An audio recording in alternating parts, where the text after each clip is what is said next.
নমস্কাৰ বন্ধু বান্ধৱীসকল, পুনৰবাৰ মোৰ ইউটিউব চেনেললৈ আপোনালোক সকলোকে স্বাগতম জনাইছোঁ। আজি চব্বিছ আহি পাইছেহি। অনলাইনত অৰ্ডাৰ দিছিলোঁ চাবোন বনাবলৈ কাৰণে। আজি বহু দিনৰ মূৰত আকৌ দুটামান চাবোন বনাবলৈ ওলাইছোঁ। আহকচোন ভিডিঅ'টো আপোনালোকৰ লগতো শ্বেয়াৰ কৰোঁ।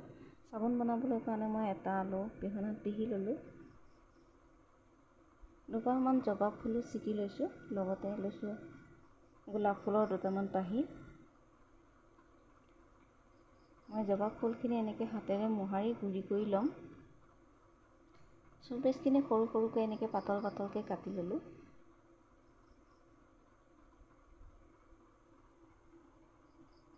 কাটি এটা চাহ বনোৱা চচতে মই লৈ লৈছোঁ। এটা কেৰাহীত পানী উতলিবলৈ দিলোঁ আৰু তাতে চব্বিছখিনি দি দিলোঁ। অকণমান সময় ৰাখি চব্বিছখিনি গলিবলৈ দিলোঁ।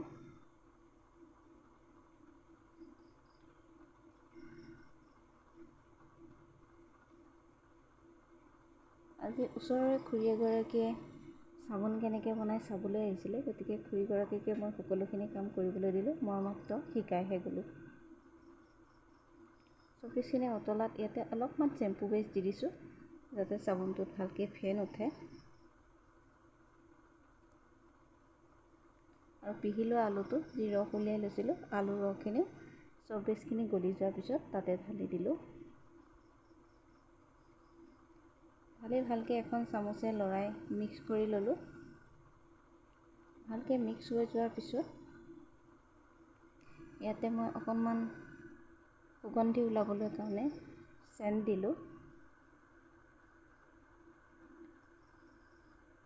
চেণ্টৰ বটলটোত অলপমানহে আছিলে, আগতে বহু দিনৰ আগতে আনা, গতিকে গোটেইকণে দি দিলোঁ।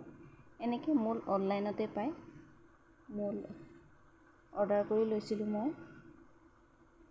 ভিডিঅ'টো চাই যদি ভাল পায় লাইক কৰিব, চেনেলটো ছাবস্ক্ৰাইব কৰি দিব। আলুৰ লগত বনোৱা চাবোন মাত্ৰ 3টাহে বনালোঁ।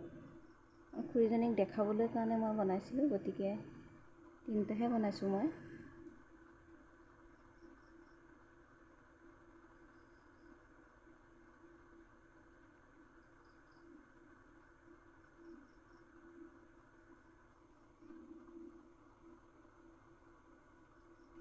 এটাত অলপমান বেছি হৈ গ'ল। যেনেকৈ মই আলুৰ লগত বনাইছোঁ তেনেকৈ আকৌ জবা ফুলৰ লগত বনাবলৈ কাৰণে চব্বিছ এনেকৈ কাটি ল'লোঁ। কাটি লৈ গলিবলৈ দি অলপ চেম্পু বেছ দিলোঁ।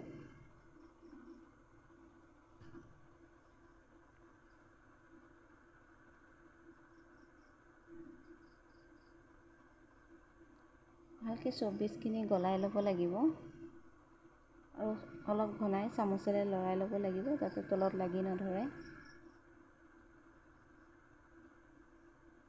এতিয়া যিখিনি মই পিহি লৈছিলোঁ ফুলৰ পাহিবোৰ, মই ৰস উলিয়াই নলৈ পাহিবোৰ তেনেকেই দি দিছোঁ।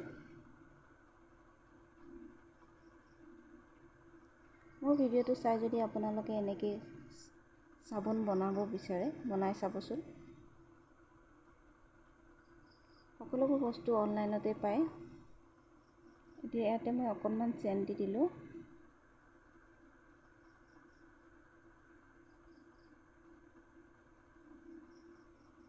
জবা ফুলৰ পাহি চাবোন 5টা হ'ল। এনেকৈ মই মল্ডত চাবোনকেইটা বাকি দিলোঁ।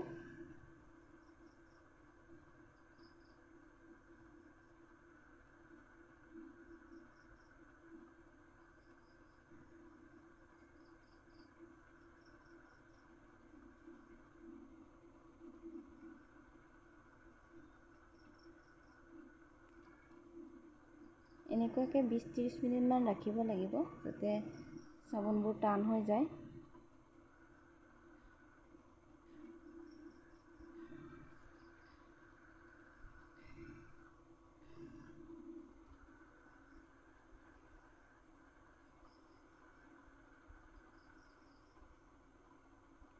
বিছ 30 মিনিট ৰখাৰ পিছত এয়া চাওকচোন, চাবোনবোৰ কি ধুনীয়াকৈ ওলাই আহিছে মলৰ পৰা। এনেকুৱাকৈ বনাই চাবচোন ঘৰতে।